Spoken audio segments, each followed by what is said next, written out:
Assalamualaikum warahmatullahi wabarakatuh. Sahabat Nur Kolbu. Di tanah Jawa, ada ilmu yang tidak diajarkan. Ada kekuatan yang tidak diwariskan secara sembarangan. Dan ada ajian yang hanya bangkit ketika darah, jiwa, dan takdir saling bertemu. Aku tidak akan menceritakan dongeng. Aku akan membawa kalian menyusuri sebuah kisah tua yang masih dibisikkan oleh angin di lereng gunung dan dipercaya oleh mereka yang hidup dekat dengan rahasia alam. Pernahkah kalian mendengar tentang ajian Brojo Musti? Ajian yang konon mampu membuat satu pukulan menghancurkan pertahanan apapun. Ajian yang tidak hanya membakar lawan, tetapi juga perlahan memakan umur pemiliknya. Dan inilah kisah tentang seorang pemuda yang tidak mencari kekuatan, tetapi dipaksa oleh takdir untuk mewarisinya. Di masa lalu, para leluhur Nusantara percaya bahwa alam tidak pernah kosong. Gunung, hutan, sungai, dan api, semuanya memiliki penunggu, dan manusia yang berani mengambil kekuatan dari alam harus siap membayar harga yang setimpal. Gunung Merapi bukan sekedar gunung berapi. Ia adalah tempat pertemuan antara dunia manusia dan dunia yang tidak kasat mata. Banyak pendekar datang untuk mencari ilmu, sedikit yang kembali dengan selamat. Lebih sedikit lagi yang pulang sebagai manusia yang sama. Di kaki gunung inilah kisah jagat bermula. Malam itu, di sebuah desa kecil yang sunyi di kaki Gunung Merapi, seorang pemuda duduk sendiri di beranda rumah kayu tua. Namanya Jagat. Angin malam berhembus pelan, membawa aroma tanah basah sisa hujan sore tadi. Lampu minyak di sampingnya bergoyang tertiup angin, membuat bayangan Jagat di dinding tampak panjang dan sendu. Di tangannya, ia menggenggam sepotong kain lusuh yang sudah pudar warnanya. Kain itu bukan kain biasa. Itu adalah peninggalan ayahnya, seorang pendekar besar yang menghilang bertahun-tahun lalu, tanpa jasad, tanpa pesan, tanpa makam. Sejak malam itu, hidup Jagat tidak pernah benar-benar tenang. Ia tumbuh dengan pertanyaan, dan malam ini, pertanyaan itu kembali menghantuinya. Jagat menatap langit. Bintang-bintang bertaburan, namun tidak satu pun terasa dekat. Dalam benaknya, terlintas bayangan ayahnya, seorang pria bertubuh tegap, bermata tajam, namun penuh kasih. Ayah yang tidak pernah banyak bicara, namun selalu mengajarkan satu hal. Jagat, jangan pernah mencari kekuatan. Jika waktunya tiba, kekuatan itu sendiri yang akan mencarimu. Dulu, Jagat tidak mengerti. Sekarang, kata-kata itu terasa seperti pertanda. Angin tiba-tiba berhenti. Suasana desa mendadak sunyi, terlalu sunyi.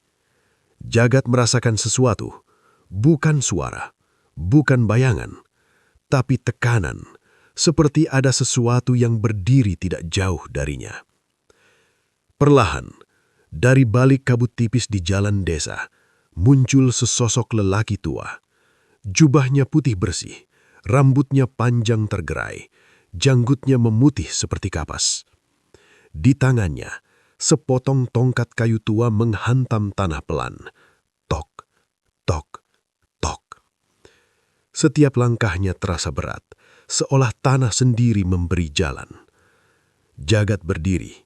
Jantungnya berdegup kencang. Saat mata mereka bertemu, pemuda itu tahu, ini bukan orang biasa. Jagat, suaranya berat, tenang dan dalam. Sudah waktunya. Jagat menelan ludah. Waktunya untuk apa? Lelaki tua itu menatapnya lama, seolah menembus kulit, daging hingga ke darahnya. Untuk membuka apa yang selama ini tidur di dalam dirimu. Angin kembali berhembus, lampu minyak bergoyang keras.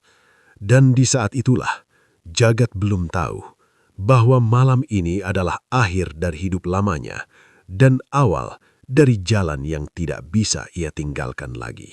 Malam itu terasa berbeda.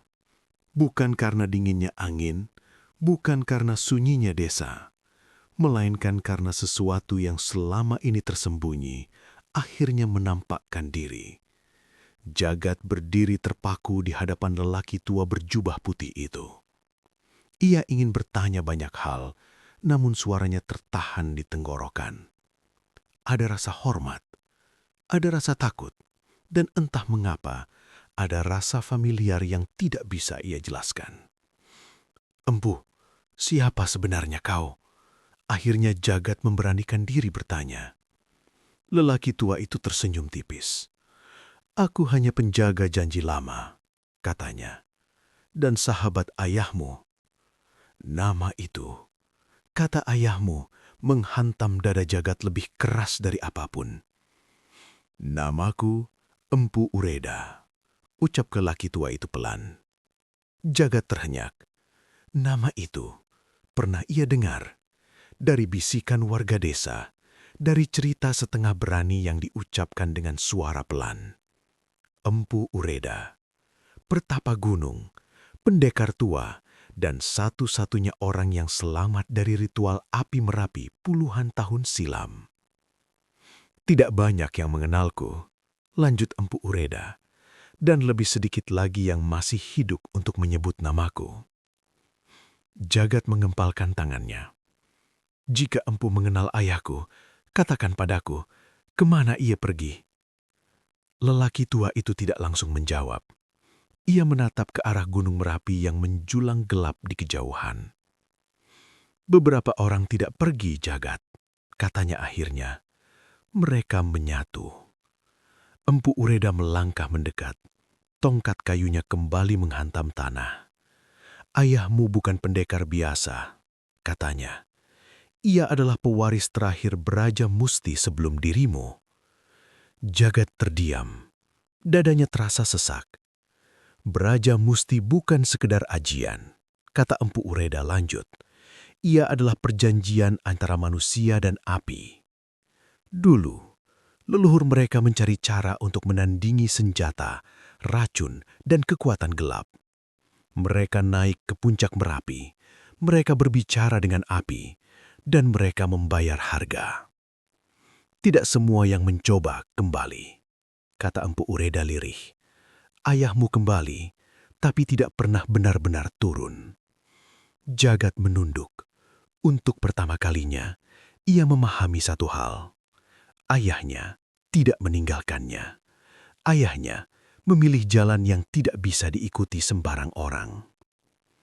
"Jika kau ingin tahu kebenarannya," ujar Empu Ureda, "ikut aku." Tanpa banyak pertanyaan, Jagat mengikuti langkah pertapa tua itu. Mereka meninggalkan desa, masuk ke dalam hutan yang jarang dijamah manusia. Pepohonan tinggi menjulang, akar-akar besar mencuat dari tanah, dan udara terasa lebih dingin meski tanpa angin. Di tengah hutan, terdapat sebuah tempat yang membuat Jagat merinding. Lingkaran batu besar tersusun rapi seperti altar kuno. "Ini bukan tempat sembarang," kata Empu Ureda. "Ini tempat di mana darah dan api pertama kali berjanji." "Ulurkan tanganmu," perintah Empu Ureda. Jagat menurut. Awalnya tidak terjadi apa-apa. Namun saat Empu Ureda menyentuh punggung tangannya dengan ujung tongkat, panas itu muncul. Bukan panas biasa, seperti bara hidup yang menyala dari dalam tulang. Jagat tersentak. Ia melihat telapak tangannya. Api merah keemasan muncul sekejap, lalu menghilang. "Napasmu berat," kata Empu Ureda, "karena api itu mengenalmu." Jagat gemetar. "Ah, apa itu akan membunuhku?" Empu Ureda menggeleng perlahan. "Tidak," jawabnya. "Jika kau mati, itu karena kau tidak sanggup menanggungnya." Empu Ureda duduk bersila di hadapan batu altar. "Dengarkan baik-baik, Jagat," katanya serius. Ajian Beraja Musti tidak bisa dipelajari. Ia hanya bisa diterima. Untuk membangkitkannya sepenuhnya, jagat harus pergi ke puncak Gunung Merapi. Di sana terdapat api abadi. Api yang tidak padam oleh hujan, tidak padam oleh angin, dan tidak padam oleh waktu. Selama 7 hari dan 7 malam, lanjut Empu Ureda, kau harus bertahan di dekatnya, tanpa bergerak, tanpa melawan. Jagat menalan ludah, dan harganya, Empu Ureda menatapnya tajam. Setiap kali kau menggunakan ajian ini, umurmu akan berkurang. Hening, tidak ada burung, tidak ada angin, hanya detak jantung jagat sendiri yang terdengar di telinganya. Jika aku menolak, tanya jagat. Empu Ureda tersenyum tipis. Maka api itu akan tetap tidur, katanya. Namun suatu hari ia bisa bangun sendiri. Jagat terdiam lama. Akhirnya ia mengangguk pelan. Aku akan pergi. Empu Ureda mengeluarkan sebuah kantong kecil berisi rempah-rempah kering. Katanya, ini hanya akan membantumu bertahan. Selebihnya, gunung itu sendiri yang akan menilaimu. Saat mereka berpisah, Empu Ureda berpesan satu hal.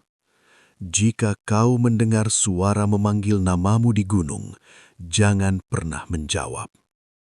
Jagat mengangguk, meski belum tahu alasannya. Ia menatap ke arah puncak Merapi yang gelap, dan tanpa ia sadari, api di dalam darahnya mulai terbangun. Fajar perlahan merekah. Cahaya jingga muncul di ufuk timur, menyapu atap-atap rumah desa dengan warna hangat yang menipu.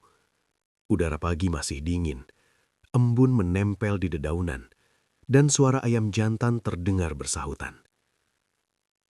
Jagat berdiri di depan rumahnya. Ia membawa bekal seadanya, dan di dadanya ia membawa keputusan yang tidak bisa ditarik kembali. Rumah kayu tua itu ia tatap lama. Di sanalah ia tumbuh. Di sanalah ia menunggu ayahnya pulang. Dan di sanalah harapan itu perlahan mati. Hari ini, Jagat tidak tahu apakah ia akan kembali. Saat kaki Jagat melangkah menjauh dari desa, ia merasakan sesuatu yang aneh. Bukan ketakutan, bukan ragu, melainkan rasa sepi yang dalam. Setiap langkah terasa seperti melepaskan satu ikatan. Setiap tarikan nafas terasa lebih berat dari biasanya. Angin pagi menyapu wajahnya, membawa aroma sawah, kayu basah, dan tanah subur. Namun di kejauhan, Gunung Merapi berdiri diam, mengawasi. Seolah ia tahu seseorang sedang berjalan menuju takdirnya. Semakin jauh Jagat melangkah, jalan setapak berubah. Tanah lunak berganti kerikil. Pepohonan rendah berganti batang-batang besar yang menjulang. Burung-burung yang semula ramai, perlahan menghilang. Hanya suara langkah kaki dan napas Jagat sendiri. Sesekali, ia merasa seolah ada yang mengikuti dari belakang. Namun setiap kali ia menoleh, hanya ada bayangan pepohonan. Kata-kata Empu Ureda terngiang. Jika kau mendengar namamu dipanggil, jangan pernah menjawab. Jagat mempercepat langkah. Semakin mendekati lereng gunung, udara berubah. Tidak hanya panas, tetapi berat. Setiap tarikan napas terasa seperti menghirup udara bercampur bara kecil. Dada Jagat terasa hangat. Bukan dari luar, dari dalam. Seolah ada api kecil yang menyala, mengikuti irama jantungnya. Ia berhenti sejenak, meletakkan tangan di dadanya. Tenang, bisiknya pada diri sendiri. Belum waktunya. Api itu mereda, namun tidak padam. Di sebuah titik, jalan setapak benar-benar menghilang. Di hadapan Jagat, hanya ada bebatuan kasar, akar-akar tajam, dan tanah terjal. Disinilah batas dunia manusia berakhir. Tak ada lagi penanda, tak ada lagi arah yang jelas. Hanya naluri dan panggilan yang tak terdengar. Jagat melangkah naik. Tangannya mencengkram batu panas. Telapak tangannya perih. Namun anehnya, rasa sakit itu cepat menghilang. Api dalam darahnya bekerja. Menjelang sore, Jagat menemukan sebuah ceruk batu, sebuah gua kecil di lereng gunung. Dari celah-celah batu, uap panas keluar perlahan. Batu-batu di sekitarnya hangat, bahkan beberapa terasa panas seperti besi di atas tungku. Jagat duduk bersandar. Tubuhnya lelah. Keringat membasahi bajunya. Ia membuka kantong pemberian Empu Ureda. Rempah-rempah kering, dedaunan beraroma tajam. Ia mengunyahnya perlahan. Rasa pahit memenuhi mulut. Namun beberapa saat kemudian, tubuhnya terasa lebih kuat. Panas yang menyiksa sedikit mereda. Malam turun cepat di gunung. Langit berubah hitam pekat. Bintang-bintang terlihat redup, seolah tertutup lapisan asap tipis. Jagat duduk diam di dalam gua, namun ia tahu ia tidak sendirian. Angin berdesir tidak wajar. Langkah kaki terdengar samar, lalu menghilang. Ada sesuatu di luar sana, sesuatu yang menunggu. Jagat mengepalkan tangannya. Api kecil kembali terasa di dalam darahnya. Malam pertama di lereng Merapi belum menghadirkan ujian. Namun Jagat tahu, ini hanyalah awal. Dan ketika malam semakin larut, sesuatu mulai bergerak dari kegelapan.